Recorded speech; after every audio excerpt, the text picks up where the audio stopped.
तो अब जैसे मुझे घर बनाना है, तो घर बनाने के लिए क्या लोन का मेरे लिए प्रोसेस होंगे? उसका किस हिसाब से अब वहाँ पर तो हमारे पास प्रॉपर्टी भी नहीं है ना? मोहताज भी नहीं है, हम तो कुछ लोन पे नहीं रख सकते, तो वहाँ पर हमें लोन कैसे मिलता है घर के लिए? नहीं, आपने बताया कि कंस्ट्रक्शन के लिए अगर आपको चाहिए तो आपके पास ऑब्वियसली लैंड होगी, लैंड पे ही आप ठीक है। कंस्ट्रक्शन कर रहे होंगे। हुँ, हुँ, हुँ, हुँ, तो हुँ, हुँ। उसके लिए क्या होता है कि जो आपने एस्टिमेट बनाया है, जो आपने आपके आर्किटेक्ट द्वारा जो भी आपका एस्टिमेट बनाया गया होगा, उस आधार पे आपको फेज़ वाइज़ जो है डिसबर्समेंट होता है लोन का। अच्छा। तो ये सारा अ, का सारा हमारी प्रोसेस हो जाती है। तो थोड़ा-सा आप होम लोन के बारे में और बताना पसंद करेंगे? So welcome back to the KOK's Heart to Heart everyone. We hope you all must be doing great. Thank you so much for loving and supporting King of Kings Heart to Heart. We wish you ample amount of love, health, wealth, wisdom, knowledge, success, and all your dreams come true. You are a king and you are a queen and wanna be the member of the King of Kings family. Like, share in the groups and subscribe with bell notification so that we can able to bring more and more interesting and heart touching conversation for you all. तो चलिए conversation में आगे बढ़ते हैं। आज हमारे साथ हर बार की तरह आज भी आपके लिए एक और सेशन ले आए हैं धमाकेदार वाला। और इस बार हमारे साथ बैंकिंग सेक्टर में वर्किंग करने वाले एक डेप्यूटी मैनेजर हैं और उनके बारे में हम बातचीत करेंगे, उनसे जानेंगे वो कौन से डिपार्टमेंट में हैं, क्या करते हैं, उनकी पूरी डिटेल्स जानेंगे और क्या बैंकिंग सेक्टर्स में हमें बेनिफिट मिल सकता है ऐसा जो लोकल पब्लिक होती है, तो कैसा फ़ायदा उठा सकती है, सेविंग कैसे कर सकती है पीपीएफ और बाकी सारे फैक्टर्स के बारे में हम जानेंगे। तो बिना समय व्यर्थ करते हम सीधा सेशन की तरफ चलते हैं और उनको बुलाते हैं और बातचीत करना शुरू करते हैं।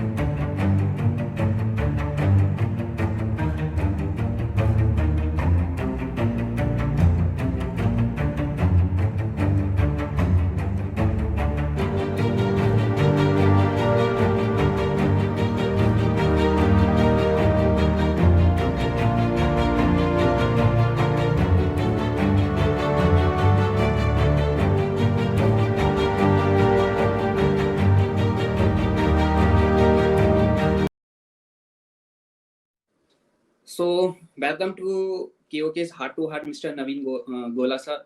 आपसे मिलकर बहुत अच्छा लगा और बहुत अच्छा लगा आपने अपना समय हमारे लिए निकाला।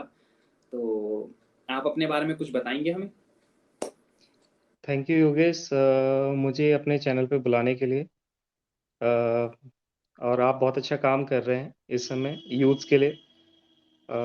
होप सो कि यूथ इस चैनल का ज़्यादा से ज़्यादा फ़ायदा उठाएगा अपने फ्यूचर को सिक्योर करने के लिए, और जो अभी स्ट्रगलिंग फेज़ में है यूथ और चाह रहे हैं कि अपना फ्यूचर बनाना किसी भी सेक्टर में, चाहे बैंकिंग सेक्टर हो या अनदर सेक्टर्स जो भी हैं, उनको मैं ऑल द बेस्ट कहता हूँ। और होप सो कि इस चैनल से और हम लोगों के थोड़े से प्रयास के माध्यम से उनको कुछ फ़ायदा मिल सके।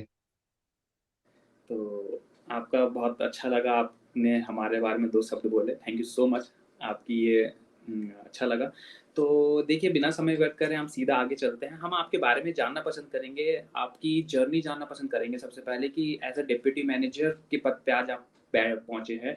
तो वहाँ तक कैसे पहुँचे? क्या आपका संघर्ष रहा? बचपन में कैसे थे आप? फिर आगे एग्ज़ाम कब निकाला आपने? आपकी सक्सेस स्टोरी जानना चाहेंगे हम। योगेश, एक्चुअली मेरी स्टोरी भी सेम उन लाखों लोगों की तरह है जिन्होंने अपने जीवन में शुरू में जिन्होंने स्ट्रगल किया है अपने इनिशियल फेज़ में। तो फाइनेंशियली क्रंचेस ये सभी के होते हैं जो सक्सेस पाते हैं। तो मेरे लाइफ में भी वैसा ही रहा, शुरू में काफ़ी स्ट्रगलिंग, क्योंकि फाइनेंशियली उतना स्ट्रॉन्ग नहीं था। तो 2009 में मैंने एज़ ए क्लरिकल जॉइन किया था बैंक में। और उस दौरान जो है थोड़ी-सी मेहनत और थोड़ा-सा भगवान की कृपा से जब बैंक में जॉइन किया, तो ऑब्वियसली सारे परिवार वालों को बहुत खुशी हुई।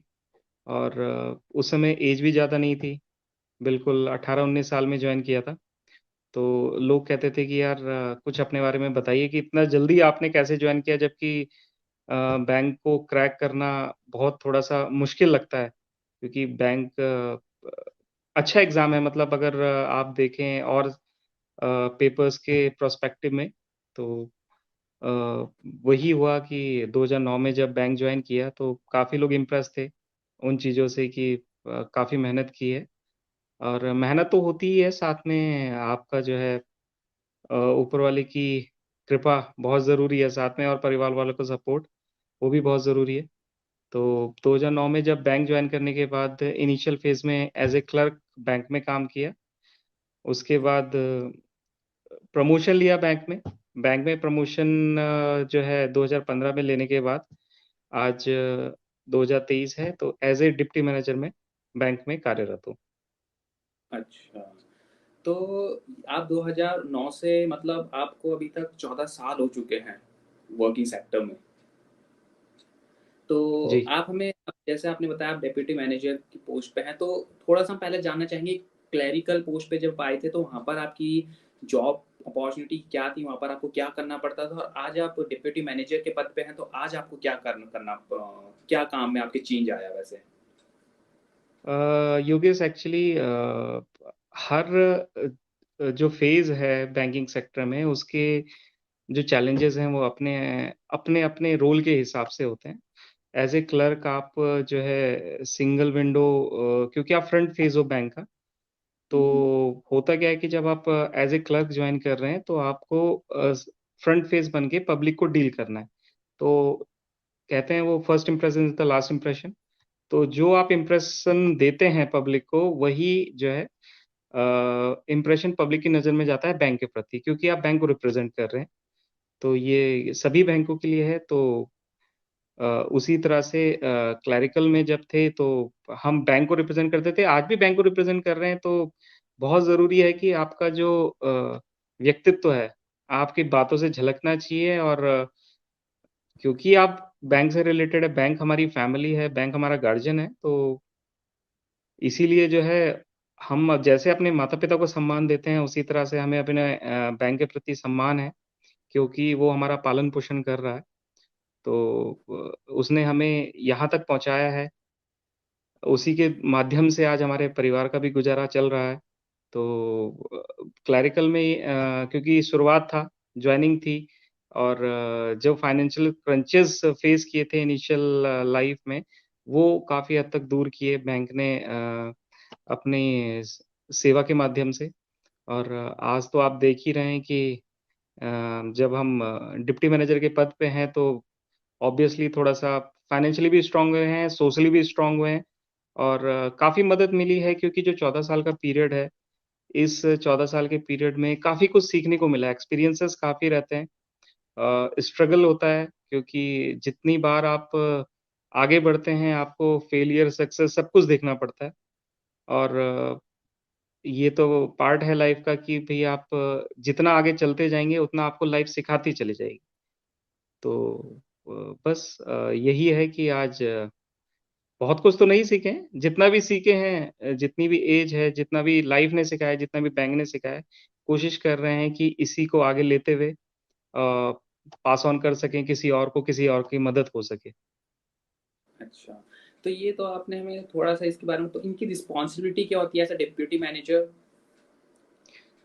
योगेश एक्चुअली क्या है कि डिप्टी मैनेजर का पद जो है वो एक डेज़िग्नेशन है, उसके अंतर्गत काफ़ी रोल्स आते हैं। हो सकता है आपको ब्रांच मैनेजर बना दें, हो सकता है आपको किसी असाइनमेंट में लगा दें रीजनल ऑफ़िस में या ज़ोनल ऑफ़िस में।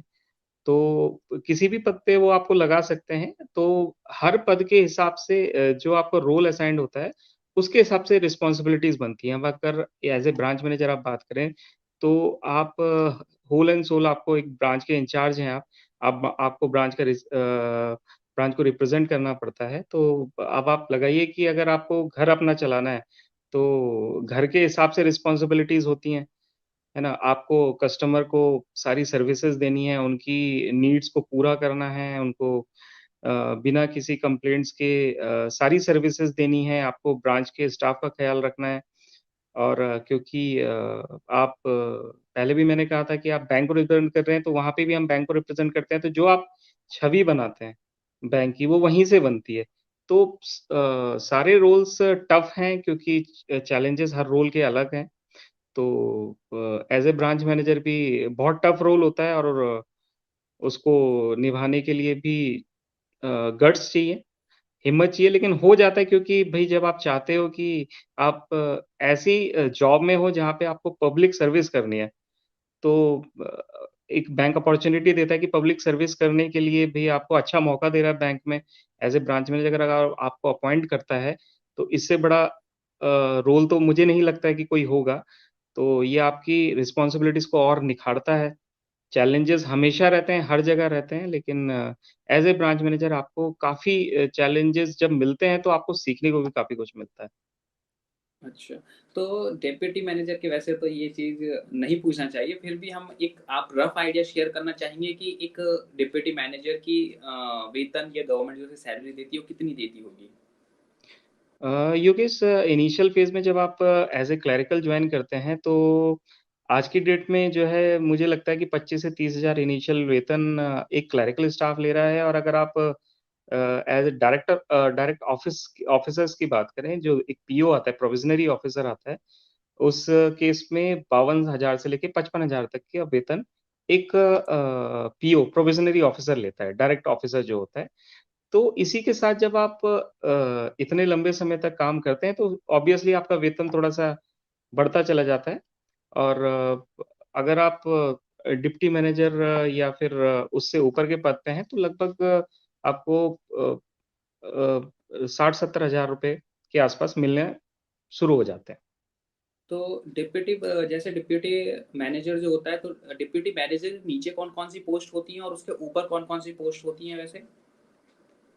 अ, आप ज अगर शुरू से स्टार्ट करें, तो अगर हम इनिशियल फ़ेज़ से स्टार्ट करें, तो अगर क्लरिकल से स्टार्ट करें, क्लरिकल से आप जब प्रमोशन लेते हैं, क्लरिकल से प्रमोशन लेने के बाद आप बनते हैं असिस्टेंट मैनेजर के बाद आप बनते हैं डिप्टी मैनेजर, उसके बाद होते हैं मैनेजर, उसके बाद chief manager, and so on चलता रहता है।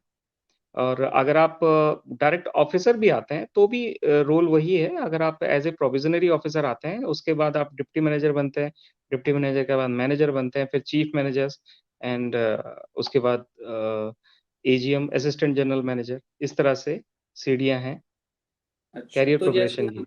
सीढ़ियाँ चलते हैं, तो इनमें हमें कोई एग्ज़ाम भी देना पड़ता है बीच में हायर एक प्रमोशन के लिए, या फिर हमें जैसे रिटायरमेंट तक हमें हाईएस्ट पोजीशन मिल जाती है? ऑब्वियसली योगेश, क्या होता है कि आपको अगर आगे बढ़ना है, तो बैंक आपकी परीक्षा लेगा हर क्षण, क्योंकि वो हुँ, हुँ। आपके अंदर काबिलियत भी देखना चाहता है कि आप कितने काबिल हैं। उस रोल को, हुँ, जो आपको रोल दिया जाएगा, उसके प्रति कितने प्रतिबद्ध हैं, उसको कितने अच्छे से निभा सकते हैं, उसके लिए जो है आपको परीक्षाएँ लेता है, इंटरव्यू लेता है। और इसी तरह हर फ़ेज़ में जितनी बार आपका प्रमोशन होगा, उतनी बार आपकी परीक्षाएँ और इंटरव्यू ज़रूर होता है।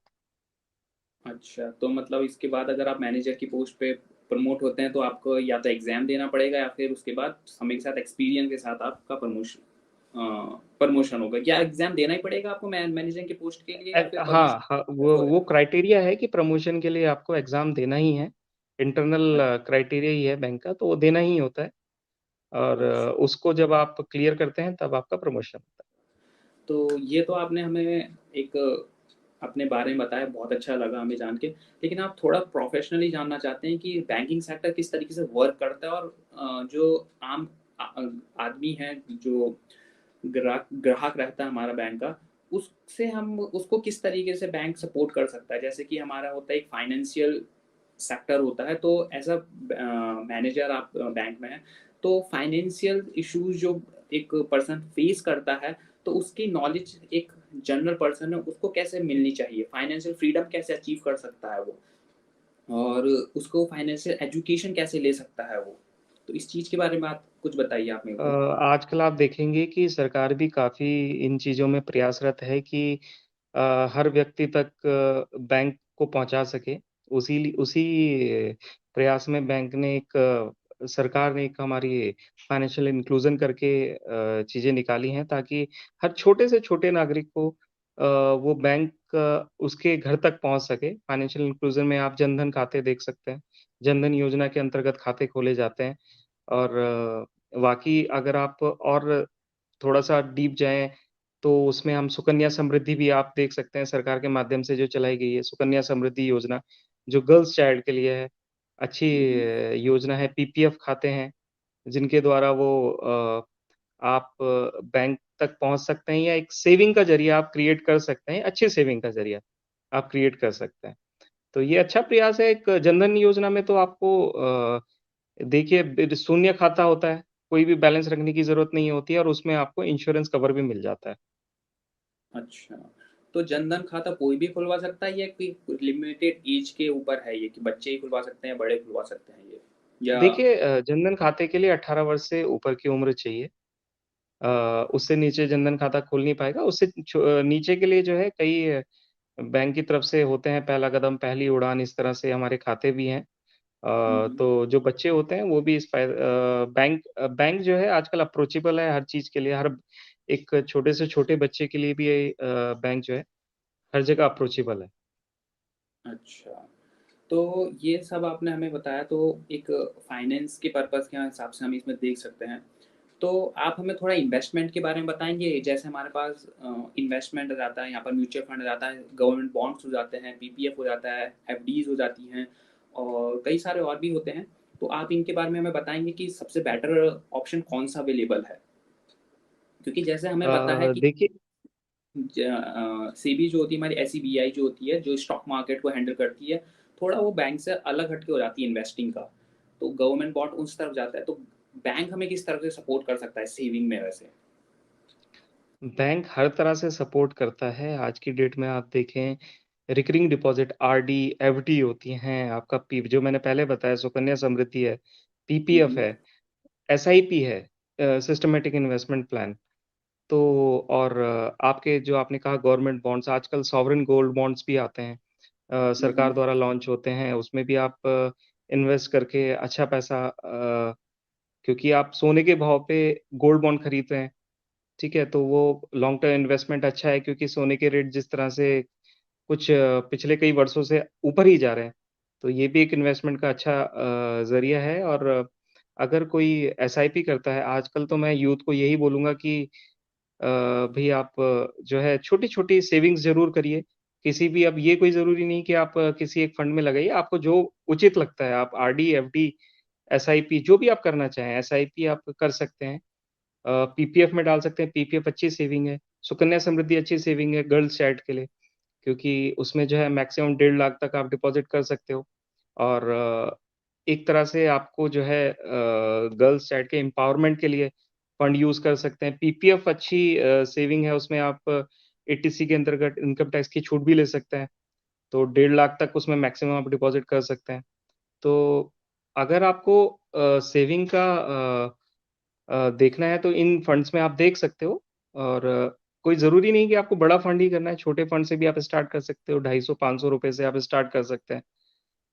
इससे क्या है कि एक आपकी जो सेविंग की आदत है वो इनकलकेट होगी आपके बिहेवियर में और आपका जब आप 15-20 साल बाद अपना फंड देखेंगे तो आपको एक अच्छा खासा फंड जो आपकी ज़रूरत के लिए काम आ सकता है, आपके बच्चों की एजुकेशन के लिए, बच्चों की शादी के लिए या आपके भविष्य के लिए मतलब आप चाहें तो घर निर्माण के लिए, घर खरीदने के लिए सोचते हैं, तो ये पैसा उस समय आपका यूज़ हो सकता है। अच्छा, तो ये जैसे कि आपने ये चीज़ बताया, लेकिन आजकल क्या है, जब से मतलब स्टॉक मार्केट के बारे में लोगों को पता लगने लगा है, तो हर इंसान चाहता है हमें सबसे ज़्यादा इंटरेस्ट मिले। तो बैंक में क्योंकि जैसे एफडी को कंसीडर करा जाता है, तो एफडी में करीब 4.5 या 5% का जो होता है हमारा इंटरेस्ट मिलता है, जो हम पे करते हैं। लेकिन वहीं पर अगर स्टॉक मार्केट, शेयर मार्केट की अगर हम बात करते हैं, वहाँ पर बड़े 10 13 तक परसेंट का भी हमें इंटरेस्ट मिल जाता है। तो अगर बैंकिंग सेक्टर में हम आ जाते हैं, तो बैंकिंग सेक्टर में कौन-सी बेस्ट अपॉर्च्युनिटी है, जहाँ से हम सबसे ज़्यादा इंटरेस्ट ग्रैब कर सकते हैं? जैसे पीपीएफ जो है अराउंड 7% का देता है और जैसे इन्फ्लेशन बढ़ रहा है, हमारी महँगाई बढ़ रही है, तो उससे क्या है, इंटरेस्ट रेट एफडी में काम नहीं करता है। तो आपके मुताबिक बैंकिंग सेक्टर में सबसे ज़्यादा बेस्ट अपॉर्च्युनिटी कौन-सी रहेगी, हम इन्वेस्ट करें? योगेश क्या है कि आप देखेंगे स्टॉक मार्केट की आपने बात की, तो स्टॉक मार्केट के साथ रिस्क बहुत ज़्यादा है। जो आप इन्वेस्ट करते हैं उसमें आपका ये रिस्क भी है कि आपका जो पैसा है वो ज़ीरो भी हो सकता है। तो लेकिन बैंक के साथ वो चीज़ नहीं है। आपने मान लिया एफडी में 1 लाख रुपए लगाए, अगर आपको 5% भी मिल रहा है साल का, तो 5% के हिसाब से 5,000 रुपए आपको मिलने ही मिलने हैं। तो ये अगर आपके पास रिस्क एपेटाइट आपका ज़्यादा है, तो आप स्टॉक मार्केट की तरफ जा सकते हो। बट हमारे जो बैंक है, बैंक में आप अच्छे रिटर्न्स के लिए आप पीपीएफ में जा सकते हो। पीपीएफ आपको 7 से 7.5% देता है। बैंक में आजकल क्या है कि एक बुजुर्गों के लिए 60 इयर्स एंड अबव हमारे जो है एक अच्छी योजना है एससीएसएस सीनियर सिटीजन सेविंग स्कीम करके आती है। वो भी आपको अच्छा रिटर्न देती है। लगभग 7 से 8% के रेट ऑफ इंटरेस्ट पे वो रहती है। तो जो हमारे रिटायरीज़ हैं, जो अपना फंड लेके आते हैं, तो वो इस डिपॉज़िट में जा सकते हैं, जिससे उनको फ़ायदा मिलेगा सीनियर सिटीज़न सेविंग स्कीम से। और पीपीएफ तो मैंने आपको बता ही दिया, एफडीज़ आप कर सकते हो क्योंकि देखिए ये सिक्योर्ड फंड्स हैं। पुरानी जो लोग हैं क्यों विश्वास करते हैं कि एफडीज़ में या फिक्स्ड डिपॉज़िट में या इन तरफ गवर्नमेंट की तरफ जाया जाए क्योंकि ये सेफ़ हैं। इनमें कोई रिस्क नहीं है। आज कुछ फ्लक्चुएशन हो जाता है, मार्केट डाउन हो जाता है, तो उनका पैसा जो है नीचे भी हो सकता है। लेकिन एफडीज़ में और पीपीएफ में जो जितना पैसा उन्होंने डाला है, वो उतना ही रहेगा। उसमें कोई उनको रिस्क नहीं है। रेट ऑफ इंटरेस्ट भी अच्छा मिलता है, ऐसी बात नहीं है। तो एक तरह से मेरे हिसाब से बैंक में जो है फंड डालने से आपकी सेविंग की जो आदत है वो बनती है। मैं तो हर यूथ को रिक्वेस्ट करूँगा कि आप अपना खाता ज़रूर खुलवाइए, किसी भी नेशनलाइज़्ड बैंक में खुलवाइए। जाके खुलवाने से क्या होगा आपको आदत पड़ेगी, सेविंग की आदत पड़ेगी। सेविंग कीजिए, अपना छोटे से छोटे आप ₹100 डालिए, ₹500 डालिए, जितनी आपकी क्षमता है उस हिसाब से आप जाके बैंक में खाते खुलवाइए और अपना सेविंग कीजिए। सेविंग करने से आपको फ्यूचर में पता लगेगा कि उस पैसे की अहमियत क्या है। अच्छा, तो ये आपने हमें एक इन्वेस्टिंग और सेविंग के बारे में बताया, हमें बहुत अच्छा लगा इस चीज़ के बारे में जान के। तो अब जैसे कि अब अब चलिए हम सेविंग के बारे में भी सोच लेते हैं, ठीक है, हम सेविंग करने के लिए आपने हमें गाइड करा। अब पॉइंट आता है यहाँ पे कौन-सा बैंक चुनें? अगर हम घर से बाहर निकलते हैं तो घर से बाहर देखते ही दिखता है कि भाई एसबीआई भी है हमारे पास और आपके पास हमारे पास बैंक ऑफ बड़ौदा भी है, एचडीएफसी भी है, ग्रामीण बैंक भी है, इतने सारे बैंक आ जाते हैं तो हम कंफ्यूज हो जाते हैं कि हमें किस तरफ जाना चाहिए। तो आपकी नज़र में आपकी गाइडेंस अगर आप बताना चाहेंगे तो बैंक्स को कुछ डिफाइन करेंगे आप, किस बैंक का क्या रोल है और किस बैंक में एक इंसान को प्रॉपर्ली जाना चाहिए इन्वेस्टमेंट पर्पज के हिसाब से? देखिए योगेश आजकल बैंक्स काफ़ी हैं, ऐसा नहीं है कि एक बैंक्स है लेकिन अगर आप एसबीआई की बात करें तो एसबीआई जो है मेरे हिसाब से हर घर तक पहुँचा हुआ बैंक है। जितने पुराने लोग हैं या आजकल हमारी काफ़ी जो पॉपुलेशन है वो एसबीआई के साथ जुड़ी हुई है। सबसे बड़ा बैंक है एक्चुअली एसबीआई और सर्विसेज़ भी अच्छी दे रहा है क्योंकि आजकल आप देखेंगे कि प्रॉफ़िट के मामले में या किसी भी मामले में जो है एसबीआई सबसे ज़्यादा है और उसके बाद जो भी अदर बैंक्स आते हैं। तो ऐसा अगर आप कन्वीनिएंट हैं क्योंकि हर जगह उपलब्ध है एसबीआई, तो मैं तो कहना चाहूँगा कि आप एसबीआई के साथ जुड़िए, एसबीआई के साथ आइए, अपना खाता खुलाइए बट अगर आपको और किसी बैंक में भी जाना है तो आराम से आप जो है नेशनलाइज़्ड बैंक किसी भी नेशनलाइज़्ड बैंक में आप जा सकते हो। जो भी आपके नेक्स्ट टू डोर है, आपके पास अप्रोचेबल है, आप उसमें जाइए, खाता खुलाइए और फ़ायदा उठाइए बैंक का। अच्छा, तो ये तो आपने हमें बताया। एक जैसे हम थोड़ा-सा आपसे जानना चाहेंगे, जो एक नाबार्ड बैंक होता है हमारा, एक आरआरबी बैंक होता है और इवन हमारा एक प्रथम ग्रामीण बैंक होता है, तो इनको बताना बताएँगे थोड़ा-सा ये किस टाइप के हमारे बैंक हो जाते हैं और एक गवर्नमेंट बैंक जो हो जाते हैं हमारे एसबीआई, इनमें क्या फ़र्क आ जाता है वैसे? नाबार्ड एक ऑटोनोमस एजेंसी है, नाबार्ड एक्चुअली बड़े फाइनेंस करता है। तो ये बैंकिंग सेक्टर के लिए एक्चुअली जो आप अगर किसी को इनिशियल जो स्टार्टिंग करनी है, उनके लिए ये बैंक नहीं है। ये रीजनल रूरल बैंक्स में आपके छोटे बैंक आते हैं, जो स्टेट लेवल पे होते हैं या फिर डिस्ट्रिक्ट लेवल पे होते हैं। जैसे अपने ग्रामीण बैंक्स हो गए, कोऑपरेटिव बैंक्स हो गए। ये इनमें आप व्यक्ति जा सकता है, अपना खाता-वाता खुलवा सकता है। और बाकी तो हमारे नेशनलाइज़्ड बैंक हैं ही जिनमें वो जाके अपना फ़ायदा उठा सकता है चीज़ों का। अच्छा, तो मतलब एक अगर जिसको हायर फंडिंग्स करनी है, जिनके पास मतलब जिनके पास ज़्यादा पैसा है, तो मतलब वो नाबार्ड में जा सकते हैं और जो एक मीडियम मिडल क्लास फैमिली के हैं, वो हमारे नेशनलाइज़्ड बैंक में जा सकते हैं और जो एक् गाँव में रहते हैं, उन्हें हम ग्रामीण बैंक में जा एक्चुअली सकते हैं। नबार्ड से आप कन्फ्यूज़्ड हो रहे हैं, नबार्ड का प्रोसेस क्या है? नबार्ड एक जो है लोन फंडिंग एजेंसी है। उसका पब्लिक डीलिंग से लेना-देना नहीं है, तो जो नबार्ड जो है उच्च स्तरीय जो है फंडिंग करता है। उसका अच्छा, अगर आपको स्टार्टिंग बैंकिंग करनी है तो उसके लिए आपको किसी जो आपके आस-पास जो बैंक होंगे वहाँ आपको जाना पड़ेगा स्टार्ट करने के लिए। अच्छा, अच्छा। तो जैसे आपने इसमें बताया कि वो मतलब लोन देता है, तो चलिए हम इस चीज़ में बात करते हैं। तो आपने हमें बैंकिंग के बारे में बताया। तो अब लोन पे अगर हम आएँगे यहाँ पे, तो लोन के बारे में कुछ एक्सप्लेन कीजिए कि मोस्टली लोग क्या होता है, मिडल क्लास, लोअर क्लास वाले मोस्टली एजुकेशन लोन और सबसे ज़्यादा होम लोन। हर जगह हम देखेंगे होम लोन सबसे ज़्यादा होते हैं, तो इनकी क्या प्रोसेसिंग होती है? कैसा इंसान होम लोन ले सकता है? कितना परसेंट पे ये होता है? और कितने ड्यूरेशन पे होता है? कुछ इनके बारे में बताएँगे आप हमें? आजकल सबसे ज़्यादा नीड ही योगेश होम लोन की होती है। हर व्यक्ति चाहता है कि उसका अपना घर हो, अपने पास उसकी अपनी छत हो, तो ये ड्रीम होता है हर किसी व्यक्ति का कि वो उसका एक घर हो, उसका सपनों का घर हो। तो उसके लिए आजकल हर बैंक जो है अपने-अपने स्तर पे अच्छे ऑफ़र्स दे रहा है। जैसे एसबीआई भी अच्छे ऑफ़र्स दे रहा है, एसबीआई अपने सबसे लोअर रेट ऑफ़ इंटरेस्ट पे हाउसिंग लोन ऑफ़र कर रहा है। तो कोशिश करें कि सबसे बढ़िया फ़ायदा क्या है एसबीआई से लेने का क्योंकि इसमें स्क्रूटनी अच्छी होती है। पेपर्स आपको अच्छी तरह से स्क्रूटनाइज़ करवा के और आपको सेफ प्रॉपर्टी आपके हैंड्स में आती है। तो ये है और रेट ऑफ इंटरेस्ट भी सबसे लोएस्ट ही है लगभग 7 से 8% के आसपास का रेट ऑफ इंटरेस्ट हमारा रहता है और अदर बैंक्स का भी ऐसे ही है लगभग।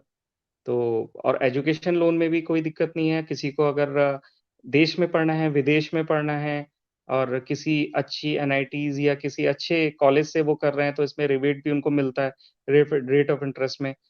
और इसी तरह से अपने कई और लोन्स हैं, अपने पर्सनल लोन है, पेंशन लोन है और डिफरेंट तरह के लोन्स हैं, गोल्ड लोन्स हैं, अगर कोई किसी के पास नीड है, गोल्ड है, तो गो आसानी से जाके बैंक में लोन ले सकता है गोल्ड के अगेंस्ट और डिपॉज़िट है, अगर उसके पास एफडी के अगेंस्ट भी लोन ले सकता है, तो स्रोत कई हैं, लोन लेने के अपनी जनरली कार लोन है, आजकल वैसे भी ट्रेंड है लोगों को अपनी कार चाहिए और लोग कार से जाना पसंद करते हैं आजकल प्रोफ़ाइल भी एक दर्शाता है कार, अच्छी लोग कार रखना चाहते हैं, कार लोन भी एक अच्छा माध्यम है।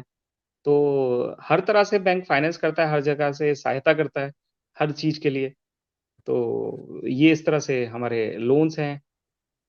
तो लोन के लिए एक जैसा अगर मान के चलिए, अब जैसे मैं हूँ, मैं अभी आपके पास आके लोन लेना चाहूँगा, क्या मुझे लोन मिल जाएगा? क्योंकि हर पर्सन को लोन नहीं मिल सकता, तो उसका कुछ वेरिएशन रखा हुआ है गवर्नमेंट ने, किस टाइप के लोगों को लोन मिल सकता है, किस टाइप को नहीं मिल सकता, ये किस बेसिस पे अ, होता है वैसे? ऑब्वियसली योगेश क्या होता है कि देखिए कोई भी नहीं चाहता कि उसका जो लोन है वो खराब हो, कहीं न कहीं तो प्रोफाइलिंग होती है, बट ऐसा नहीं है कि हर किसी को लोन नहीं मिलता है, सबको लोन मिलता है उनके क्राइटेरिया के हिसाब से, इनकम सोर्स ऑफ इनकम के हिसाब से, रिपेमेंट कैपेसिटी के हिसाब से, अलग-अलग जो है डिवाइड कर रखे हैं। जब वो बैंक में जाएँगे और मिलेंगे, तो ऑब्वियसली हर कोई हेल्प करेगा, उनको बताएगा कि उनको कितना लोन मिल सकता है, कितना जो है कितना परसेंट मिल सकता है और जो उनकी सोर्स ऑफ इनकम है आईटीआर फॉर्म 16 या जो भी वो सैलरीड हैं, नॉन सैलरीड है, बिज़नेस क्लास हैं, जिस भी वो प्रोफ़ेशन में हैं, जो भी वो करते हैं, उस हिसाब से बैंक तय करता है कि उनको किस हिसाब से कितना परसेंट लोन उनको मिलेगा। अच्छा, तो मिनिमम लोन एक इंसान को कितना मिलता है? अब लेट्स कंसिडर मैं एक स्टूडेंट हूँ और मेरे को लोन चाहिए अपनी पढ़ाई को आगे कंटिन्यू करने के लिए। तो मैंने एक बीटेक में एडमिशन ले लिया है और वहाँ से मैं अपनी पढ़ाई आगे कर रहा हूँ। तो मेरे को मान के चलिए मेरी बीटेक जो 5 लाख की है, मैं अफ़ोर्ड नहीं कर पाऊँगा, तो मेरे को वहाँ पे कितना लोन मिल सकता है? अगर मैं एक गरीब परिवार योगेश से हूँ? जो आप एजुकेशन लोन की बात कर रहे हैं, वहाँ पे जो आपका कोर्स है, कोर्स जो आपको फ़ीस स्ट्रक्चर मिलता है कॉलेज की तरफ से, उसके हिसाब से अगर आप अदर बैंक हर बैंक का अपना क्राइटेरिया होता है। कोई बैंक आपको 90% फाइनेंस करता है, कोई 95 करता है, कोई 100 भी कर सकता है। तो ये हर बैंक की अलग पॉलिसी है और एजुकेशन लोन में कोई ऐसी दिक्कत नहीं है क्योंकि अगर कोई बच्चा अपनी हायर एजुकेशन परस्यू करना चाहता है, तो बैंक हर तरह से उसकी संभव मदद करता है।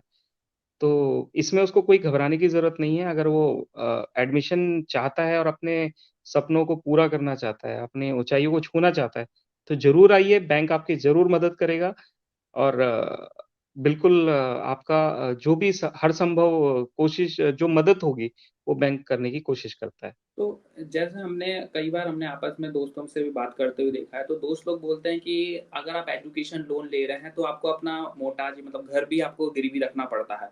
आप क्योंकि हम एक स्टूडेंट जो होता है, यूथ जो होता है, वो बच्चा ही होता है, क्योंकि उसके पास तो पैसा नहीं होता है।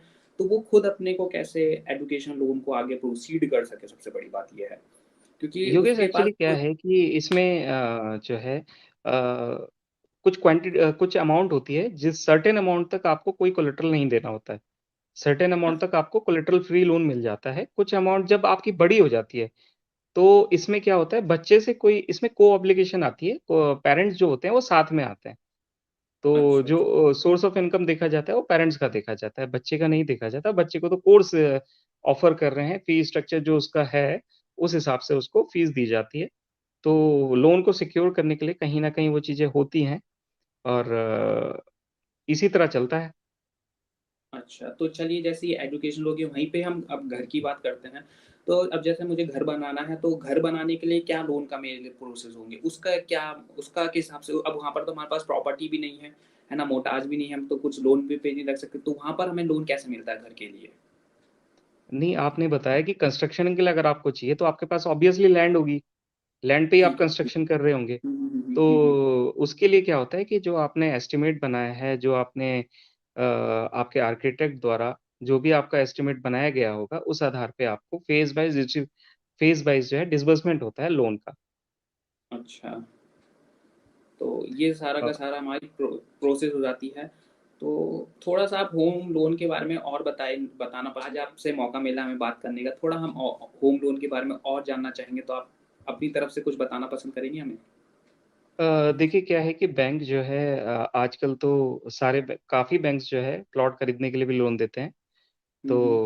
तो प्लॉट लेने के लिए क्या है कि कुछ बैंकों में क्या है कि सैलरीड क्लास को प्रेफ़र किया जाता है। जो सैलरीड क्लास हैं, उनको प्लॉट लेने के लिए लोन दिया जाता है और फर्दर उनको कंस्ट्रक्शन के लिए भी लोन दिया जाता है। ईएमआई, एनएमआई रेशियो जो भी उनका होता है, उस हिसाब से उनको लोन प्रोवाइड कराया जाता है ताकि जो है, वो अपना घर बना सकें। कुछ लोग फ्लैट प्रेफ़र्स करते हैं, तो फ्लैट के लिए भी वो जा सकते हैं आसानी से। और जो भी उनका जितनी भी उनकी इनकम होती है, उसका क्राइटेरिया होता है, उस हिसाब से जो उनकी ईएमआई और एनएमआई का जो रेशियो नेट मंथली इनकम ज और इक्वेटेड मंथली इंस्टॉलमेंट जो रहती है उनकी, उस हिसाब से जो रेशियो बनता है, उस हिसाब से उनको लोन प्रोवाइड किया जाता है, जो भी उनकी सोर्स ऑफ इनकम है, उस आधार पे। अच्छा, तो मतलब अगर कोई इंसान की लो इनकम होगी, लेट्स कंसिडर या 4 या 5 वो सालाना कमाता है, तो वो बेचारा कितना लोन मिलेगा? उसे तो बहुत ज़्यादा-सा लोन मिलेगा, वो कैसे अपनी लाइफ़ को आगे प्रोसीड कर पाएगा? नहीं अब क्या है कि देखिए बैंक भी इन चीज़ों का ख़्याल रखता है। आप अगर किसी की इनकम कम है और वो लोन ज़्यादा ले लेगा, तो उसके ऊपर ही बोझ पड़ेगा। कल के दिन हो सकता है कि उसको अगर वो ईएमआई दे देगा, तो उसके पास बचेगा क्या? अपना परिवार कैसे पालन-पोषण करेगा? वो तो बैंक हर चीज़ का ख़्याल रखता है, ताकि जो है इंसान को कहीं भी जो है अपने परिवार को पालने में और अपने सपनों को पूरा करने में कहीं भी दिक्कत ना आए। तो दोनों जो है इक्वली चलते रहें। ताकि उसका अपना सपना भी पूरा हो जाए और उसका परिवार भी चलता रहे। इसीलिए ये जो नियम हैं, ये बनाए जाते हैं और इसी तरह जो है इंसान जो है दोनों कर रहा है। आज की डेट में आप देखेंगे लोग अपना घर भी बना रहे हैं और अपना परिवार भी पाल पा रहे हैं। जी, तो जी। सपने भी पूरे हो रहे हैं। मेरे हिसाब से तो होना भी यही चाहिए क्योंकि उसके ऊपर इतना संकट ना आ जाए कि वो ईएमआई ही देता चला जाए, उसके पास खाने को कुछ ना बचे। तो जी, ये आपने बात सही बताई। तो आपसे बहुत अच्छा लगा जान के एजुकेशन और होम लोन के बारे में, जो मोस्ट ऑफ द यूथ हो गए और जो फैमिली मेंबर्स हो गए, कोशिश करते हैं जानने के लिए। तो देखिए, इस चीज़ के बारे में तो हम देखा, लेकिन आज के ज़माने में सबसे उससे बड़ी बात आ जाती है टैक्स। आप हमें कोई चीज़ बताना पसंद करेंगे कि जो हमसे रह गई हो, या अपनी तरफ से कुछ ऐड ऑन करना चाहेंगे, जिसको पब्लिक को मैं तो नहीं पता हो? मैं सिर्फ़ एक रिक्वेस्ट करना चाहूँगा अपने यूथ से कि अपने जो है सपनों के पीछे भागिए, अपने सपनों को पूरा कीजिए और कोई भी चीज़ नामुमकिन नहीं है। हमें भले ही लगता होगा और फेलियर से बिल्कुल मत डरिए। अगर आपको चोट लगती है, आप गिरते हैं, फिर उठिए, फिर गिरिए, फिर उठिए। आपको सफलता ज़रूर मिलेगी।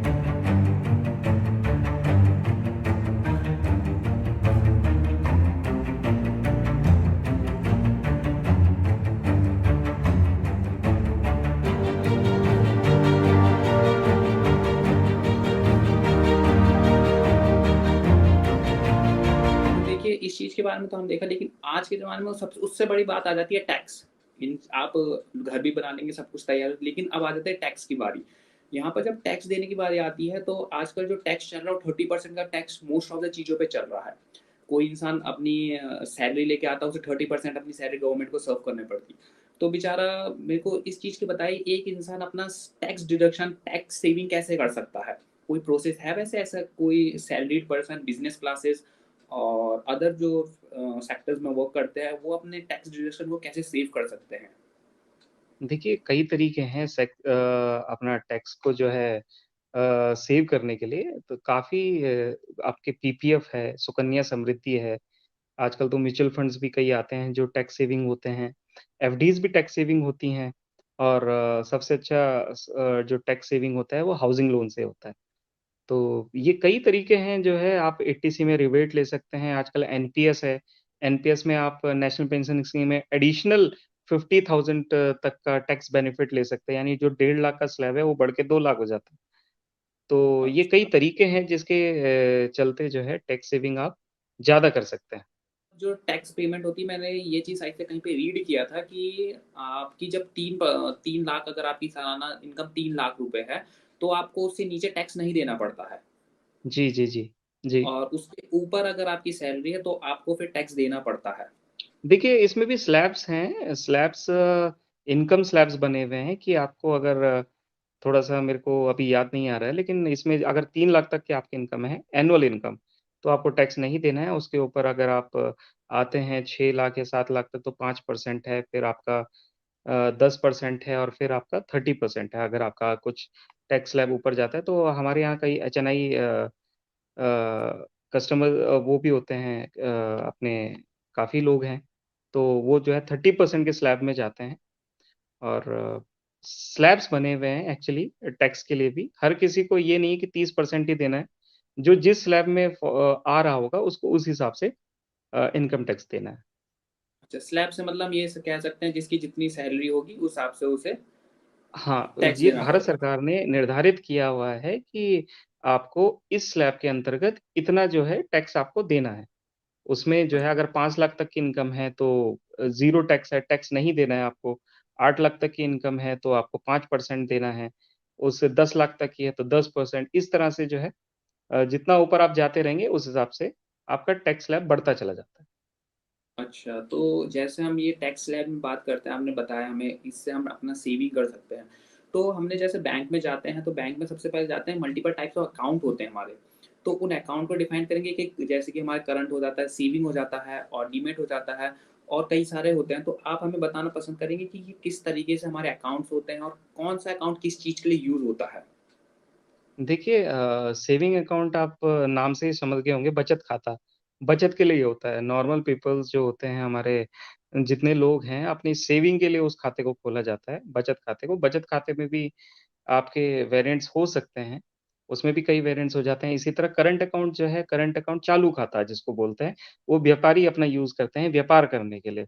क्योंकि आपका क्या है बचत खाते में आपकी लिमिट्स होती है, रेस्ट्रिक्शंस होती हैं, जिसमें क्योंकि वो सेविंग के पर्पज़ से खोला जाता है। जबकि चालू खाते में ऐसी रेस्ट्रिक्शंस नहीं हैं, आप अनलिमिटेड उसमें ट्रांज़ैक्शंस कर सकते हैं। इसलिए जो व्यवसायी होता है, वो उस खाते को खुलवाना पसंद करते हैं, चालू खाते को। क्योंकि इसमें अनलिमिटेड आप ट्रांज़ैक्शंस कर सकते हैं। जो आपने डीमैट अकाउंट के लिए बोला, ये आपका स्टॉक मार्केट से रिलेटेड है। डीमैट खाता जो है स्टॉक मार्केट में जब आप इन्वेस्टमेंट करते हैं, तो उसके लिए आपको खुलवाना पड़ता है। तो अच्छा। हमारे जो बैंक में बैंकिंग टर्म में 2 खाते मेन होते हैं, एक बचत खाता और चालू खाता। बचत फिर जो आपके आते हैं FDs, RDs, fixed deposit, recurring deposit, PPF, इस तरह से अन्य खाते आपके और भी मैंने रहते हैं। इसमें एक चीज़ और सुना है कि आजकल जो है नेट बैंकिंग हमारी बहुत पॉपुलर हो गई है। तो नेट बैंकिंग को थोड़ा आप डिफाइन करेंगे, नेट बैंकिंग किस तरीके से इस समय सोसाइटी में हेल्पफुल हो रही है? देखिए ये आपने बहुत ही अहम सवाल पूछा है इस समय इंटरनेट बैंकिंग का क्योंकि इससे रिलेटेड फ्रॉड्स बहुत हो रहे हैं हमारे समाज में। तो मैं अपनी पब्लिक को अवेयर करना चाहता हूँ कि प्लीज़, प्लीज़, प्लीज़ कोई भी आपको कॉल आती है रैंडम कॉल आती है और वो ये कह के फ़ोन करते हैं कि मैं फलाँ व्यक्ति बोल रहा हूँ, फलाँ ब्रांच से बोल रहा हूँ, आप अपना केवाईसी अपडेट करा लीजिए और अपना ओटीपी शेयर कर दीजिए। तो इस तरह की कोई भी फ़ोन कॉल्स, कोई भी एसएमएस बैंक के माध्यम से नहीं आता है। अगर आपको बैंक के माध्यम से कभी फ़ोन भी आता है, तो वो आपको यही कहेंगे कि कृपया करके आप ब्रांच में आ जाइए। वो आपको कभी ये नहीं कहते कि अपनी पर्सनल इन्फॉर्मेशन आप फ़ोन पे शेयर कीजिए, एसएमएस के माध्यम से शेयर कीजिए या ओटीपी हमको बता दीजिए। कभी बैंक की तरफ से ये फ़ोन नहीं आता है। तो अगर ये वीडियो लोग देखते हैं तो इस माध्यम से मैं उनको अवेयर करना चाहता हूँ प्लीज़, क्योंकि इस तरह के फ्रॉड जो है रोज़ के रोज़ हो रहे हैं और लोगों की दुनिया भर की राशि जो उनकी बचत की राशि होती है, बेचारे जीवन भर जो कमाते हैं वो निकल जाती है। ऐसे फ्रॉडस्टर से आप बचिए कृपया करके और आप आपकी सावधानी जो है आपके हाथों में है और जागरूक बनिए। और जो भी कॉल्स आती हैं उनको अवॉइड कीजिए, ये फेक कॉल्स होती हैं। अगर बैंक के माध्यम से कॉल आती भी है, ऐसा नहीं है कि बैंक से कॉल नहीं आती है, तो वो आपको सिर्फ़ ये कहते हैं कि आप बैंक आइए, बैंक में आके मिलिए। आपको ये नहीं कहते हैं कि अपनी पर्सनल इन्फॉर्मेशन आप शेयर कर दीजिए हमें।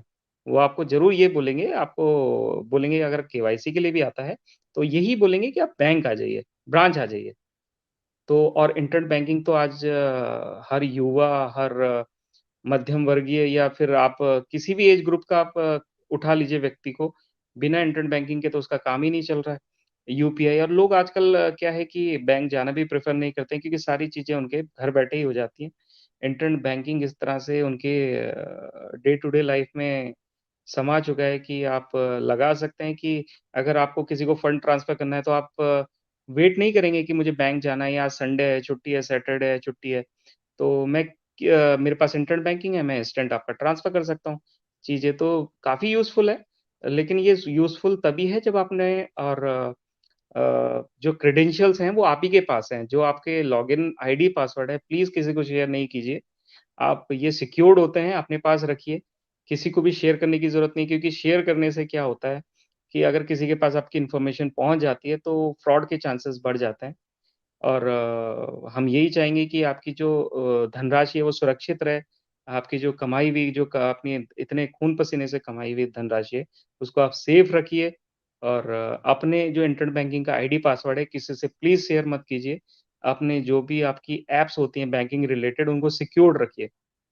जब भी आप एटीएम वगैरह का यूज़ करते हैं, एटीएम्स में जाके तो अपना जो है पिन जो है उसको ढक लीजिए, अपने हाथ से ढक लीजिए जब आप डालते हैं, तो इससे जो है आपका फ्रॉड के चांसेस बहुत कम हो जाते हैं।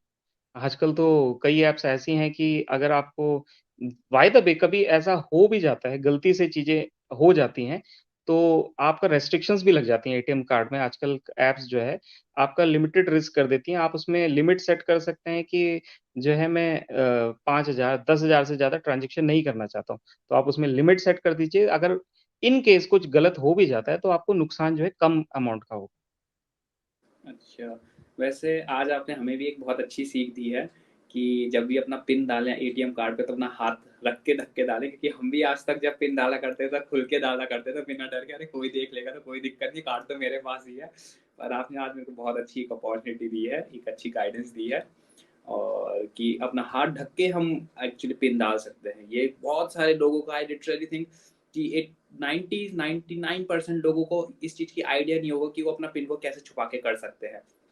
तो ये बहुत अच्छा लगा हमें जान के, आपकी इस बात को जान के। तो अब जैसे कि ये नेट बैंकिंग को आपने बात बताई हमें, तो इसमें एक आजकल जो है डिजिटलाइजेशन बहुत आ रखा है। तो डिजिटलाइजेशन और नेट बैंकिंग क्या ये इंटर रिलेटेड है या अलग-अलग है? इन दोनों का क्या रोल है?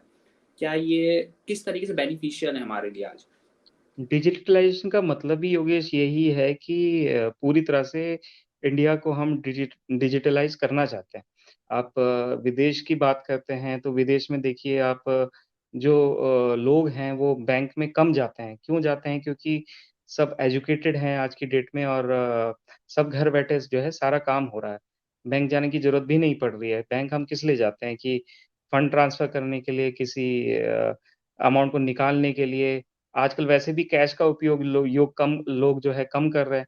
यूपीआई के माध्यम से ट्रांसफ़र हो जाता है, लोगों के पास एटीएम है, डेबिट कार्ड्स हैं, क्रेडिट कार्ड्स हैं, तो सारी सुविधाएँ बैंक ने दे दी हैं, तो अब जो है व्यक्ति बैंक में जो जाएगा, वो अभी कभी किसी चीज़ के लिए जो ना हो पा रही हो, उसी चीज़ के लिए जाता है बैंक में, वरना तो लोग जो है घर बैठे ही सारी चीज़ें कर लेते हैं। तो एक तरह से समरूप ही हैं दोनों डिजिटल और आपके नेट बैंकिंग। नेट बैंकिंग आपका आज आपको अगर एफडी भी करनी है तो आप घर पे बैठे हुए नेट बैंकिंग से आरडी, एफडी सब कुछ आप घर कर सकते हैं। पीपीएफ खाता खोलना है वो भी आप नेट बैंकिंग के माध्यम से कर सकते हैं। तो चेकबुक मँगानी है, एटीएम मँगाना है, तो सब कुछ तो आपके फिंगर टिप्स पे ही है। आपको बैंक जाने की क्या ज़रूरत है आज की डेट में? लेकिन आप भई अगर आप बैंक नहीं जाएँगे, तो हमारा भी कैसे काम चलेगा? तो बैंक भी जाना ज़रूरी है और नेट बैंकिंग भी तो काफ़ी अहम पार्ट हो चुका है आज की डेट में। तो वैसे आपने जैसे हमें बताया, तो पहले पहले जब डिजिटलाइजेशन नहीं था और अब डिजिटलाइजेशन आ गया है, तो अब आप लोगों को वर्कलोड कम पड़ता है या ज़्यादा पड़ता है? कैसा आपको लाइफ आपकी कैसे चेंज हुई है ड्रास्टिकली, कुछ बताएँगे आप हमें? ऑब्वियसली जो है फुटफॉल कम हुआ है ब्रांचेज़ में, क्योंकि जैसे-जैसे लोग को समझ आ रहा है, लोग जागरूक हो रहे हैं धीरे-धीरे कि भई जिन छोटी-छोटी नीड्स के लिए उनको बैंक जाना पड़ता था, वो घर बैठे भी वो कर पा रहे हैं।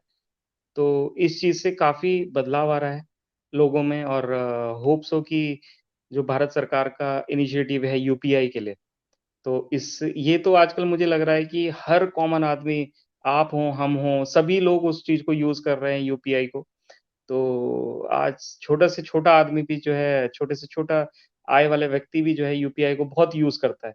किसी भी आप जी। शॉप में जाते हैं तो वो आपको इसका बारकोड स्कैनर ज़रूर मिल जाएगा, यूपीआई करने के लिए। तो इस तरह से जो है काफ़ी बदलाव आए हैं और मुझे लगता है कि भविष्य में भी काफ़ी बदलाव आपको देखने को मिलेंगे। तो वैसे बैंकिंग सेक्टर में आप लोगों को क्या लगता है, ये चीज़ एक अच्छी चीज़ है कि मतलब फुटफॉल कम हुआ है, या फिर पहले ज़्यादा बेटर था कि जब आपके पास क्राउड रहता, चहल-पहल रहा करती थी बैंक में, तो आप लोगों के पास भी काम रहा करता था। आपको कैसा लगता है अब वैसे? योगेश आजकल जो है काम तो आज भी है, ऐसा नहीं है कि काम नहीं है। समय के साथ बदलाव ज़रूर होते हैं लेकिन काम हमेशा रहता है। काम का स्वरूप बदल जाता है कि उसको काम किस तरह से करना है। पहले जो है मास बैंकिंग होती थी, लोग आते थे 100-100, 200-200, 500-500 लोग ब्रांचेज़ में रहते थे। लेकिन वहीं आज जो है रेशो घट के 50-100 पे आ गया है, तो कहीं न कहीं परिवर्तन हुआ है और इसका मतलब ये नहीं है कि काम कम हो गया है बैंक में, काम उतना ही है क्योंकि भई लोगों को नीड्स है ही। आज ऐसा नहीं है कि लोगों की नीड्स खत्म हो गई है। लोगों को घर बनाना है, पढ़ाई करनी है, कार लेनी है और सेविंग करनी है, तो हर चीज़ के लिए बैंक की ज़रूरत तो पड़ेगी। तो बैंक अपना रोल वही वैसा ही है बैंक का रोल, बस ये हुआ है कि लोगों में थोड़ा ये बदलाव हो गया कि वो जो हर छोटी चीज़ के लिए उनको आना पड़ता था, आज उस चीज़ के लिए नहीं आना पड़ रहा है। अगर आपको कोई बिजली की इंस्टॉलमेंट डालनी है, इलेक्ट्रिसिटी बिल पे करना है, तो पहले वो बैंक के चक्कर लगाते थे या फिर बिजली घर के चक्कर लगाते थे। लेकिन आज उनको नहीं लगाने पड़ रहे हैं, टेलीफ़ोन का बिल आपको जमा करना होता था। उसके लिए या तो बैंक जाते थे या फिर टेलीफ़ोन के लाइन में लगते थे। तो आज आपको कहाँ लाइन दिख रही है? कहीं भी लाइन नहीं दिखती है। तो ये बदलाव आया समय के साथ बदलाव आ जाता है, धीरे-धीरे लोग जागरूक हो रहे हैं, तो अच्छा लगता है कि देख के कि लोग जो है अपने बैठे-बैठे आज हर चीज़ अपने फ़ोन्स, लैपटॉप से कर रहे हैं। तो ये तो बहुत अच्छा लगा जान के हमें। अब जैसे कि अब सब कुछ डिजिटलाइज़ होना शुरू हो गया है, तो जो हमारे डेबिट कार्ड्स हो जाते हैं, मास्टर कार्ड्स हो जाते हैं, क्रेडिट कार्ड्स हो जाते हैं, थोड़ा-सा आप इनको एक्सप्लेन कीजिएगा कि ज क्या होते हैं और डिफरेंट टाइप्स ऑफ कार्ड क्या होते हैं? और तो इनका रोल कहाँ तक रह गया है अब? देखिए, इनका रोल हमेशा से रहता है, रहेगा भी। Visa card and master cards कुछ नहीं है, वो ये वेरिएंट्स हैं, वीज़ा एंड मास्टर्स।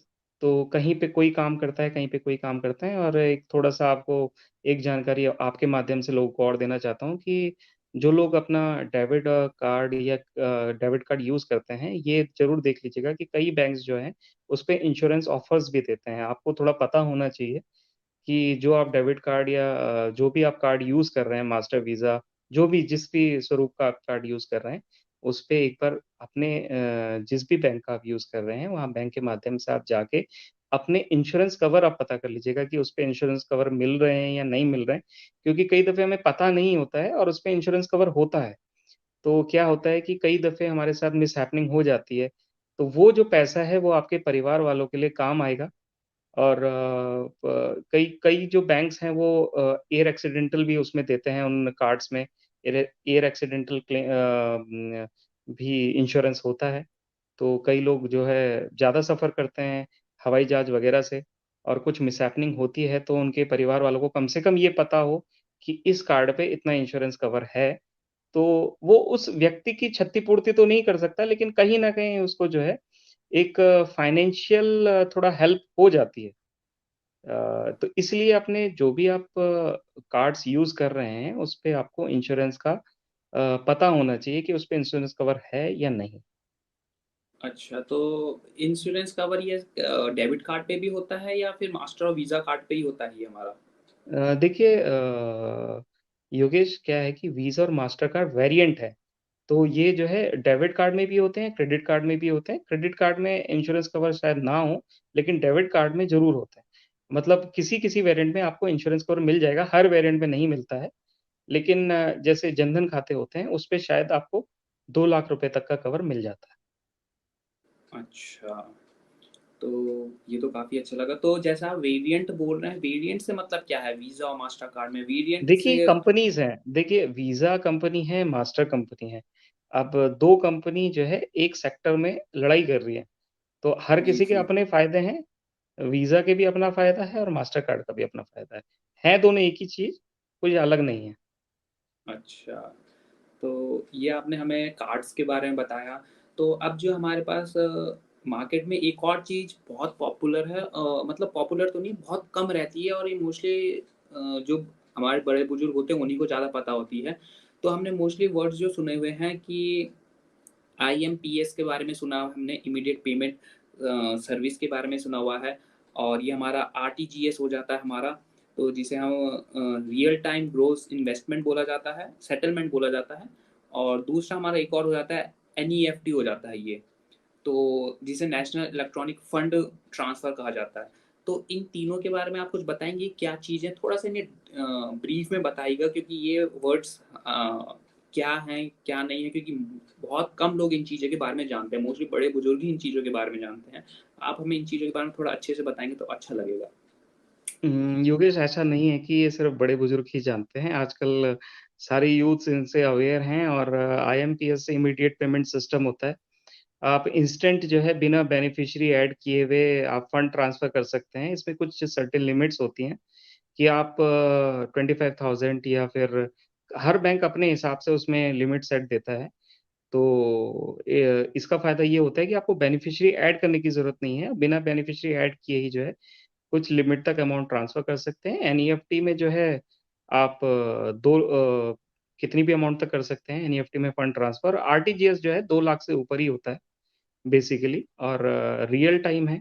आरटीजीएस जो है रियल टाइम है, तो इंस्टेंट ट्रांसफ़र हो जाता है। एनईएफटी में थोड़ा-सा क्योंकि समय लगता है, तो एनईएफटी में अ, आपका उस हिसाब से थोड़ा लेट सेटलमेंट होता है। ज़्यादा लेट नहीं होता है बट थोड़ा-सा लेट होता है आपका ज़्यादा से ज़्यादा 10 मिनट, 15 मिनट, आधा घंटे में आपका सेटल हो जाता है फंड। अच्छा, तो मतलब ये इनका रोल और हमारा फिर जैसे दूसरे पेमेंट सोर्स हो जाता है जो हम मतलब इनमें और बाकी पेमेंट मेथड्स में क्या डिफरेंस है वैसे? सारे पेमेंट्स इसी तरह से होते हैं, कोई ये एक 3 तरह के आपके प्रोसेस हैं। आपको अगर किसी व्यक्ति को छोटी अमाउंट भेजनी है अभी इंस्टेंट, तो आप आईएमपीएस का यूज़ कर सकते हैं क्योंकि आपको जो है एनईएफटी और आरटीजीएस में आपको बेनिफिशियरी ऐड करने पड़ेंगे और वो थोड़ा-सा हो सकता है कि टाइम ले ले। अगर आपको मान लिया अर्जेंसी में भेजना है और छोटी अमाउंट है, तो आप आईएमपीएस के माध्यम से भेज सकते हो और एनईएफटी, आरटीजीएस में आप बेनिफिशियरी ऐड करेंगे, कई बैंक्स जो है 4 घंटे उसको अप्रूव होने में लेते हैं। इंस्टेंट के लिए आपको ब्रांच विज़िट करना होता है।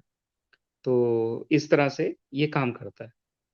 तो जैसे कि हम और जो हम जैसे एक्चुअली हमने देखा है, जब पहले होता था तो हम पासबुक ज़्यादा यूज़ किया करते थे। जाते थे पा वहाँ पर एक पेपर मिला करता था, उसमें अमाउंट लिखते थे, फिर वहाँ पर जो अकाउंटेंट हुआ करता था, जो भी कैशियर हुआ करता था, हम उसे दिया करते थे और कैश भी दिया करते थे और उस हिसाब से वो मनी को ट्रांसफ़र किया करता था। तो वो वाला पासबुक का प्रोसेस और इनमें क्या डिफ़रेंस आ जाता है फिर? देखिए, पासबुक में कुछ नहीं होता। पासबुक लोग इसलिए प्रेफ़र करते हैं कि जो उनकी डे टू डे की ट्रांज़ैक्शंस हैं, वो उसमें रिफ्लेक्ट हो जाती हैं। आजकल लोग पासबुक भी अवॉइड करते हैं क्योंकि इंटरनेट बैंकिंग के माध्यम से जो है, अपना स्टेटमेंट वेरीफ़ाई कर लेते हैं। एम पासबुक आती है। तो इंटरनेट बैंकिंग से काफ़ी सुविधाएँ हो गई हैं, हर चीज़ आपकी ईज़िली अवेलेबल है। आपको देखना है कि मैंने अभी कहाँ फंड ट्रांसफ़र किया है, क्या किया है, कितना मेरे पास आया है, कितना गया है। तो सारी चीज़ें आपके पास फ़ोन्स में, आपके लैपटॉप्स में सब कुछ अवेलेबल है। तो पासबुक जो है आप यूज़ कर सकते हैं बैंक में जाके, जो कई लोग प्रेफ़र करते हैं कि मैनुअल तरीके से आप रखते हैं रिकॉर्ड्स को, उनको आसान लगता है चीज़ें रखना क्योंकि वो सामने देख पाते हैं उन चीज़ों को। तो ये भी एक तरीका है, हर कोई अपने हिसाब से यूज़ करता है चीज़ों को, तो आज भी जो है लोग पासबुक प्रेफ़र करते हैं। कई लोग प्रेफ़र करते हैं बैंक में जाके पासबुक एंट्री करवाते हैं और ट्रांज़ैक्शन मैच करते हैं अपनी।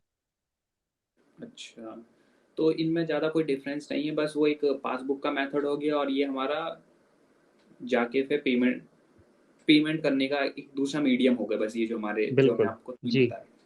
अच्छा, जी। अच्छा।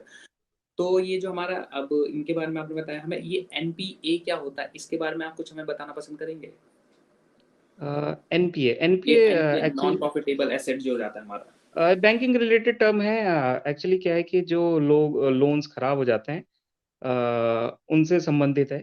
अच्छा, क्योंकि देखिए वैसे एनपीए के बारे में हमें एक जानकारी लेनी थी, क्योंकि अभी रिसेंटली हमने न्यूज़ रीड करी थी कि अमेरिका का एक बैंक है जिसे डीसीबी नाम से बोला जाता है, और उसका ज़्यादा एनपीए होने की वजह से वो डिफ़ॉल्ट में आ चुका है, या उसका जो अमाउंट है वो गिर चुका है। आप इसके बारे में कुछ जानते हैं वैसे? रेशो से ज़्यादा जब कभी आप फाइनेंस कर देते हैं, जहाँ पे आपको उतना नहीं करना था और उससे ज़्यादा आप कर देते हैं, क्योंकि मैंने आपको जब आप इस वीडियो के शुरू में आपने एक मेरे से बात पूछी थी कि अगर किसी की इनकम 3 से 4 लाख रुपए है और वो अपने कैसे सपने पूरे करेगा, उसको ज़्यादा की रिक्वायरमेंट है।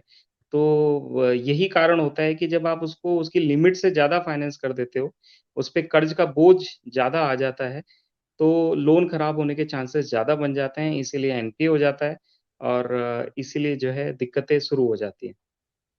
अच्छा, तो ये चीज़ आपने हमें सब कुछ, वैसे आपके साथ टाइम स्पेंड करके बहुत अच्छा लगा, आपने हमें इन चीज़ों के बारे में बताया।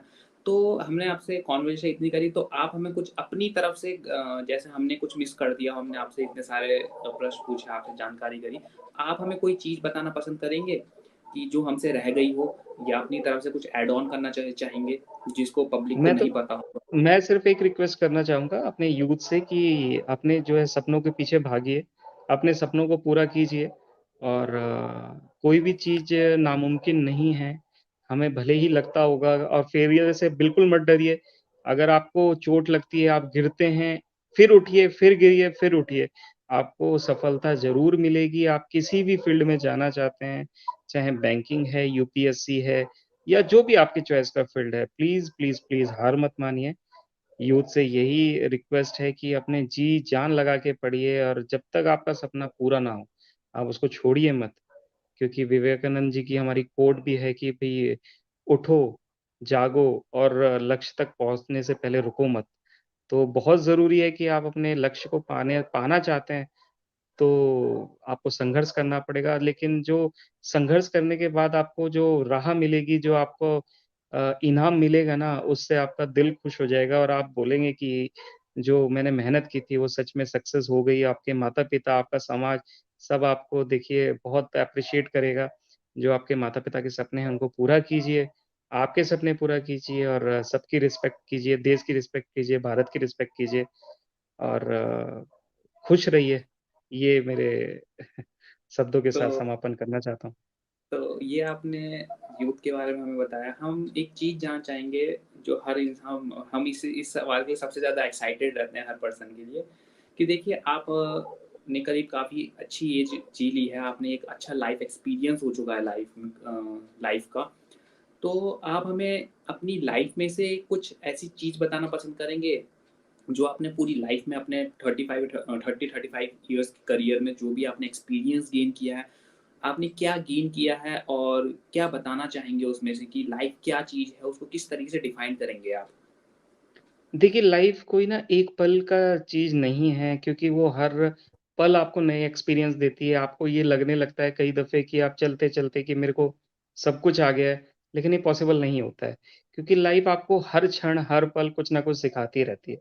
अगर बैंकिंग सेक्टर में मुझे 14 साल हुए, तो अगर मैं ये कहूँ कि मुझे सब कुछ आ गया, तो ऐसा नहीं है। क्योंकि अभी बहुत कुछ सीखना है, आगे बढ़ना है। बहुत अपॉर्च्युनिटीज़ मिलेंगी, तो सभी से ये रिक्वेस्ट है जो भी ये प्रोग्राम देखेंगे, उनसे भी ये है कि आप कभी ये ना सोचें कि आपको सब कुछ आ गया है। सीखने को हर पल, हर क्षण कुछ ना कुछ नया होता है। आप सीखते रहिए और जितना सीखेंगे आपके लिए उतना अनुभव आपका बढ़ेगा, क्योंकि जो आप सीखेंगे वो आप अपने जो पीछे आने वाली जनरेशन है उनको भी सिखा पाएँगे। जैसे हमारे माता-पिता ने हमको सीख दी थी, जब तक सिखाते रहते हैं आज तक बच्चों को क्या बोलते हैं कि ये मत कीजिए, ये ऐसा कीजिए, वैसा कीजिए, कैसे कहते हैं? क्योंकि उन्होंने वो ज़िंदगी जी है। जब वो ज़िंदगी जीते हैं, अपने एक्सपीरियंसेस को वो बताते हैं, क्योंकि उन्होंने वो अनुभव किया है। इसीलिए सबसे ये रिक्वेस्ट है कि आप भी अनुभव कीजिए। आपको कोई गलत लगता है ना, पहले अगर आपको ये लग रहा है कि डर लगता है करने में, तो आप करके देखिए पहले। अगर आप नहीं भी जीते तो हारेंगे नहीं, कुछ ना कुछ सीखने को मिलेगा। एल्बर्ट आइंस्टाइन ने हमारे 10,000 एक्सपेरिमेंट किए थे ना, लेकिन 10,000 एक्सपेरिमेंट में उनको कुछ सीखने को मिला। ऐसा नहीं था कि वो हार गए, हर चीज़ में उनको सक्सेस मिली। लेकिन जब भी वो नया करते थे तो कुछ ना कुछ नया सीखने को मिलता था। तो आप भी सारे यूथ से जो आज हमारी यंग जनरेशन है जो आना चाहती है, नए-नए फ़ील्ड्स में काम करना चाहती है, चाहे कोई बिज़नेसमैन ही बनना चाहता है, तो आप घबराइए मत, किसी चीज़ों से डरिए मत, आप करके देखिए। भई हार नहीं मिलेगी आपको, सीख मिलेगी। गिरना जब आप थक जाते हो ना, थकने से क्या होता है कि कई ये एक यूपीएससी में कई लोग ऐसा बोलते हैं कि जो 100 लोग होते हैं ना, 100 लोग रेस में लगे होते हैं, उसमें से 99 क्यों हारते हैं? वो उस समय हारते हैं जब वो बिल्कुल जीत के नज़दीक होते हैं, वो तब हार मानते हैं और 1% जो एक बंदा होता है, वो हार नहीं मानता है, क्योंकि उसने कहा कि मुझे जीतना ही है। तो इसलिए आप लोगों से भी रिक्वेस्ट है कि आप लगे रहिए, अपना काम करते रहिए, सक्सेस ज़रूर मिलेगी। तो मिस्टर नवीन गोयल सर, आपका थैंक यू सो मच कि आपने अपना समय निकाला और हमें इतना अच्छा एक गाइडेंस दी, एक ट्रैक दिखाया, बैंकिंग सेक्टर की तरफ अपना लाइफ एक्सपीरियंस शेयर किया। और thank you so much for your time and for your love and support. तो अब हम आपसे अलविदा थैंक लेते हैं। थैंक यू योगेश मुझे बुलाने के लिए। एक अच्छा एक्सपीरियंस है और होप्स हो कि मेरी जो बातें हैं हमारे युवाओं को या हमारे जो पब्लिक है उसको पसंद आए। और अगर कुछ गलती से कुछ हो गया हो तो क्षमा भी माँगते हैं कि माफ़ कर दीजिएगा अगर कोई गलती से कुछ अपशब्द कह दिए हों या कुछ गलत कह दिया हो। नहीं नहीं, ऐसा तो कुछ अपशब्द नहीं लगा, लेकिन आपने जितना ही बोला बहुत अच्छा लगा आपसे बातचीत करके और आपसे मिलके। Thank you so much for your time. चलिए ठीक है, बाय बाय, अलविदा। Thank you, thank you. So guys, आज का सेशन हमारे साथ मिस्टर नवीन गोयल सर के साथ था और लिटरली बैंकिंग सेक्टर के बारे में उन्होंने जो हमें डिफाइन किया, बहुत अच्छा लगा। और जितने भी उन्होंने टर्मिनोलॉजीज हमें बताए, बैंकिंग सेक्टर का बताया, डिजिटलाइजेशन के बारे में बताया और कई सारी चीज़ें उन्होंने हमें बताई, बहुत अच्छा लगा। और आप इस चीज़ को आराम से देख सकते हैं, वीडियो को कंटिन्यूसली देख सकते हैं। और सबसे बड़ी बात है जो उन्होंने हमें गाइड किया कि मतलब यार, आपने शुरुआत में जैसा हमने उनकी लाइफ की स्ट्रगल सुना था कि वो भी एक टाइम पे फाइनेंशियल इश्यूज में रहा करते थे और काफ़ी दिक्कत परेशानी थी, लेकिन उन्होंने अपने सारे चैलेंजेस फाइट करे और सफलता को अचीव किया। तो यार गाइस, वही चीज़ है, हम फिर से वही चीज़ कहते हैं, सुख एंड दुख लाइफ के पार्ट हैं और आप संघर्ष करते रहिए, मेहनत करते रहिए, सफलता जरूर मिलेगी। जब वो फाइनेंशियल, आज वैसे तो हम ये चीज़ बोलना चाहेंगे, एक टाइम पे उन्हें फाइनेंशियल इश्यूज थे और आज वो बैंकिंग सेक्टर में ही बैठे हैं जहाँ फाइनेंस ही फाइनेंस होता है। तो बहुत अच्छा लगा। और बाकी जो उन्होंने यूथ के बारे में हमें बताया वो भी बहुत अच्छा लगा कि उन्हें बच्चों को अपने करियर की तरफ लगे रहना चाहिए, डटे रहना चाहिए। और उससे बड़ी बात ये भी है कि लाइफ में उनको स्ट्रगल्स आते हैं, है ना। और जैसे उन्होंने यूपीएससी एक्सपीरियंस के लिए भी बताया हमें कि जो 99% होते हैं वो हार मान जाते हैं, पर 1% डटे रहते हैं और सफलता पाते हैं। एल्बर्ट आइंस्टाइन का उन्होंने कोट बताया हमें, स्वामी विवेकानंद जी का हमें उन्होंने कोट बताए थे कि वो भी कई हजारों बार फेल हुए थे एल्बर्ट आइंस्टाइन, तो भी उन्होंने सफलता पाई और लर्निंग ली। और उसके बाद स्वामी विवेकानंद जी के बारे में जो उन्होंने हमें बताया, उन्होंने कि उठो जागो और अपने लक्ष्य को तब तक प्राप्त करो जब तक आप तब तक मत हाथ मारो जब तक अपने लक्ष्य को प्राप्त न कर लीजिए। तो काफ़ी अच्छा लगा उनके बारे में जान के, उन्होंने सब कुछ जो हमें डिफाइन करा। तो गाइस, अब हम भी आप सबसे अलविदा लेते हैं और नेक्स्ट सेशन आपसे जल्द ही आपके लिए नेक्स्ट संडे लेके आएंगे। और और thank you so much everyone. So चलिए अलविदा लेते हैं. Thank you so much everyone for loving and supporting king of kings heart to heart. We wish you ample amount of love, health, wealth, wisdom, knowledge, success and all your dreams come true. You are a king and you are a queen and wanna be the member of the King of Kings family. Like, share in the groups and subscribe with bell notification and comment KOK's heart to heart so that we can able to bring more and more inspiration and heart touching conversation for you all. तो चलिए अब आपसे अलविदा लेते हैं. Bye bye, take care.